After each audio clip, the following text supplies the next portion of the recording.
Victor Kipiani, who's chairman of the think tank GeoCase, joining us live from Tbilisi. Okay, so the ruling party, we just saw elections in Georgia. They were lucky to barely reach the threshold that had been agreed, that if they didn't meet it, it would have triggered another round of elections a year from now. So why would the government take this extreme step of jailing a former president? Thanks for having me. So, with regard to stepping over the threshold, I think that the ruling party has got enough comfort by reaching enough votes to prevent any snap elections. As for the question which you just raised, let me remind the audience that Mikheil Saakashvili, who is facing 2 effective convictions, has crossed illegally the Georgian borders, which has triggered his arrest. As I've said, he's facing 2 the convictions that are effective at the moment being, and 3 criminal charges are being processed. On 2 occasions, the Georgian authorities have asked the official Kiev to extradite Mr. Saakashvili. On both occasions, those applications have been refused.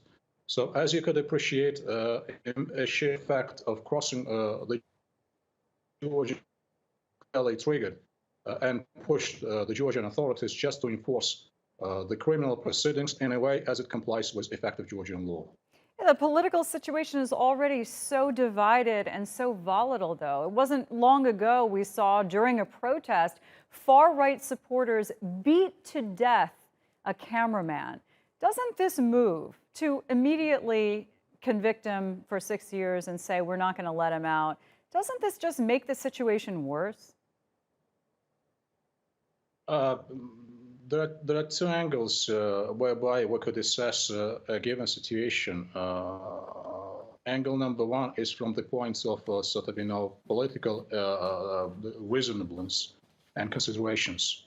And therefore, I could, to some extent, share your view when you're saying that when it's such a high polarization and radicalization, whether arresting the former president is the sensible move. But the second point, which we've discussed at the very beginning, either you have to comply with the law or you have to reject the law. And I think that in that respect, of course, we're not judging now whether those convictions or criminal proceedings are based or baseless. But nevertheless, when there are clear convictions which have been effected by the Georgian justice, those convictions and those judgments have to be implemented. And imagine for a second a hypothetical situation when having those convictions, Georgian authorities refuse to implement those. Definitely, that would not show the face of Georgian justice in a proper manner. And that would raise even more the sensitive issues.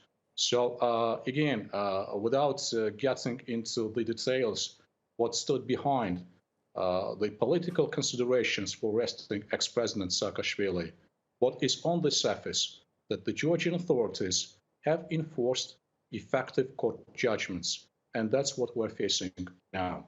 Yeah, and you can also make the argument that Saakashvili, by returning in this way, was also stirring things up. Victor, appreciate it.